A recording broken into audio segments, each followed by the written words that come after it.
Hi అండి. మేము కూడానండి చిన్నగా ఉన్నప్పుడు మరి ఈ రకంగానే మా పెద్దవాళ్ళు చేసేది, ఇరుగు పొరుగు చేసేది. అప్పుడు పొలానికి వెళ్ళి మరి అక్కడ గునుగు పువ్వు, తంగేడు పువ్వు, రకరకాల పువ్వులండి. ఇప్పుడు మనం ఆ గులాబీ, చేమంతి, మల్లె ఇవి చూస్తున్నామే, కానీ ఆ రోజుల్లో ఇవి పండించేవాడే లేదు. అన్ని పొలాలల్లా బంతి పువ్వులు, చక్కగా ఆ పొలాల్లో గట్లెంబడి వేసేది పండుగల కొరకు. మరి అదే విధంగా ఆ అడవిలో చెలువు పొలాల అంచున చూస్తే రకరకాల పువ్వులండి. ఆ ఒక్క పువ్వును తీసుకొని చిన్నదైనప్పుడు కూడా దాన్ని మనం చూసినట్టయితే అబ్బా, భగవంతుడి సృష్టి ఎంత గొప్పది అనిపిస్తుంది మనకు. అంత గొప్ప సృష్టికర్త భగవంతుడు.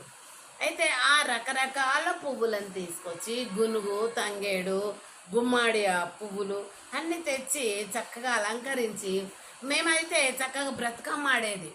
అయితే మాకు తెలియక ఫస్ట్ గొబ్బెమ్మ అంటే ఆ పేడ, ఈ పశువుల పేడ తీసుకొచ్చి చక్కగా దాన్ని మెదగ బిసికి ఒక మంచి షేప్గా చేసి దానికి అన్ని పువ్వులు పెట్టేసి చక్కగా చేసి, మరి తైదలు, సద్దలు, జొన్నలు అవి పండ్లుగా ఉన్నప్పుడు కొయ్యక ముందు అవన్నీ ఏం చేస్తాము, చక్కగా రాల్పి వేయించి పిల్లలకు దాంట్లో కొంచెం చక్కెర కలిపి, లేదా చక్కెర లేకుంటే బెల్లం కలిపి పిల్లలకు బతుకమ్మ ఆడడానికి అందరి ఇళ్ళలోకి పోతాం. ఇప్పుడు మన ఇంటికాడ చేస్తే అందరు పిల్లలు రావాలి.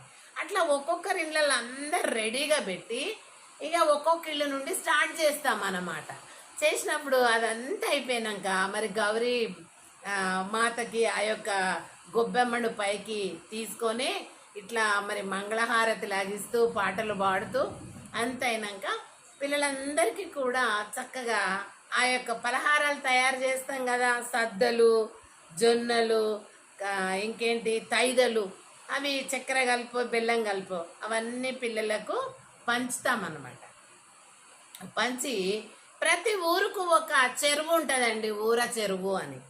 ఆ ఊరి చెరువులో పోయి పిల్లలమందరూ గుంపుగా అన్నం మీద డేక్షల మీద మూతలు ఉంటాయి కదా, ఆ మూతల మీద ఈ గొబ్బెమ్మలు పెట్టుకొని, పువ్వులతో అలంకరించిన గొబ్బెమ్మలు పెట్టుకొని చక్కగా పాటలు పాడుతూ అవి తీసుకొని మంచి బట్టలు వేసుకొని ఆ ఊరి వెనకాల ఊరిలో ఎక్కడైతే ఊరి చెరువు ఉందో అది లోపలికి వెళ్ళకుండా భయం, కానీ ఆ ఒడ్డులోనే ఆ గొబ్బెమ్మలను వదిలిపెట్టి వచ్చేవాళ్ళం.